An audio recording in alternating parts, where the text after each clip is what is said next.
What's up everybody, it is Colin here, and in this video we're going to have a look at optimization of push traffic.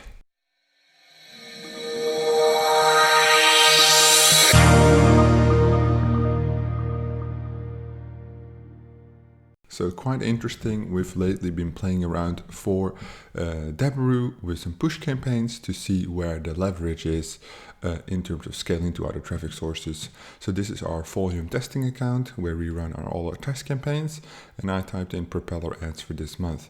And you can see so far we've launched I think 2 campaigns. Yesterday we did another one and today we did another one.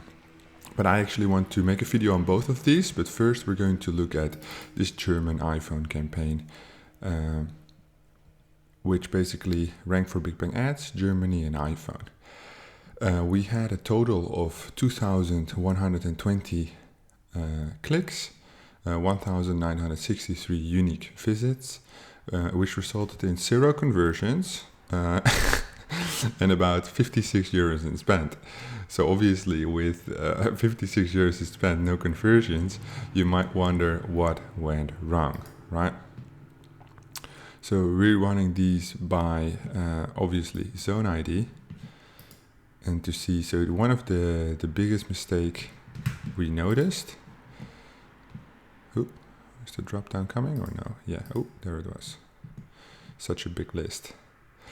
One of the biggest things we noticed was the optimization of zone IDs, right? Which didn't happen. So we didn't use a whitelist or a blacklist. And in that sense, you just get a bunch of huge amounts of traffic. Can we rank this?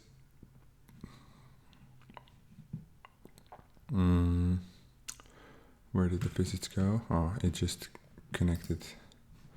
Because I wanted to see, there we go. Now it's good.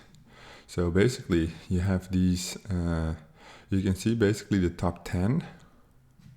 If we look at the zone IDs, maybe 1, 2, 3, 4, 5, 6, 7, 8, 9, 10. Yeah, so the top 10, they all spent more than €1, right? Some even like €4.26, almost €5. So what you would want to do is you want to optimize these as soon as possible. As soon as you see they're not making conversions, then you want to optimize. The thing is though, in this situation, how can we optimize if there's no zone IDs with conversions? So basically you would have to say at some point, okay, this campaign had more than X amount of spend. So let's say our testing budget was maybe €60 for this campaign. If it spends more than 5% of that budget, which is €3, then we're going to kill the zone ID, which we didn't do, right? This is our testing volume, which means we test here, we try to learn as much as possible, and we try to teach with this information.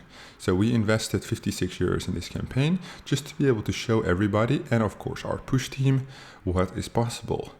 The main thing we learned from this is that the top 10 source IDs, the zone IDs, deliver up to 50% traffic.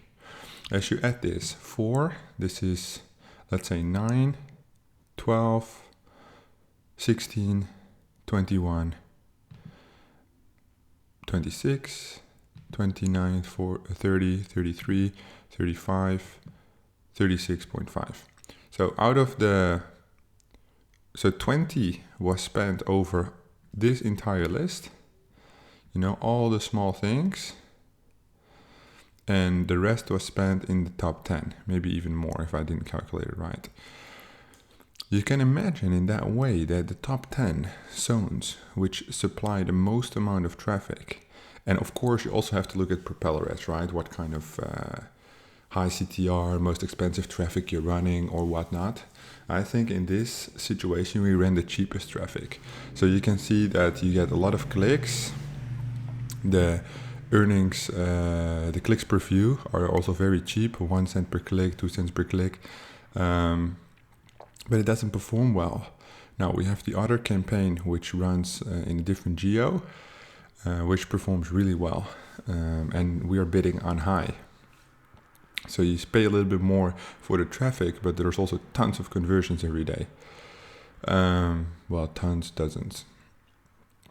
So what we have here is that we see that cheap traffic doesn't necessarily mean converting traffic.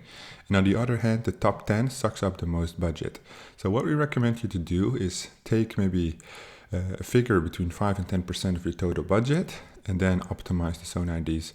If you don't have a whitelist, then blacklist the ones you don't want to use because they don't convert. What you might look out for if you're using volume is the suspicious visits amount. So you can see 2%, 7%, here 14 is a little bit too high. We have one of 50, but we didn't get charged for it, right? So I think Propeller Ads has a good filter system where they don't charge you for any invalid clicks, but it's always good to keep your eye on it just to ensure you get what you pay for, right? Also, the total amount of visits towards the unique visits should not be over 10%. That means that people are clicking, they have it open in their browser and they visit the offer twice, they pass through the parameters twice, that kind of stuff, right? That's not necessarily what we want. Well, of course, with push traffic, the zone IDs is the biggest factor, but there's more. We can actually look at the countries they came from. So this should say just Germany, but it never is the case. So let's have a look-see where these people are coming from. Germany, the biggest amount. Germany, we have some from Spain. These are probably people on holiday. It's mainly from Germany, right? The biggest portion, but there's always a couple of other ones, but here not too interesting. The language is interesting though. Is it mostly foreigners or is it mostly German people who are in this database? German. And the other one is didn't pass on the parameter language. Device, not as interesting. I would like to see what's called operating system. Operating system usually shows good information. Basically for every traffic source, right? Almost all the users came from Android, right? Mac, iOS, Windows. Oh yeah, of course you don't have the iOS push. Why am I even looking at this? Because we run Facebook traffic, right? So we always look at this, but for this it doesn't make sense because everything comes from Android. Makes sense. All right, what do we have? Hour of the day. So what you do have with push is the delayed responding, right? Up to like 48 hours clicks can come through from a previous budgeted click, which is a little weird, but so this is, I think our reporting for volume is still in the US time. So we have to do, for Germany, it would go -6 in this sense. And you can see the most activity, right? If there would be any conversions, it would be way easier to read this data. Anyhow, let me just run this so you can get the overview again. 2,120 clicks, of which 1,963 unique visits and 2.08% suspicious visits. We invested a total of €56.39 and we made 0. This is what it takes, or this is what it might take to build profitable campaigns, because we learned so much for this campaign that we built the second one and it was profitable without optimizing zone IDs. I will show you that in a separate video. If you have any questions about push traffic, about volume or Propeller Ads, leave them down in the comments below and I'll be sure to have a look. Thank you guys so much for watching and I'll see you guys in the next one.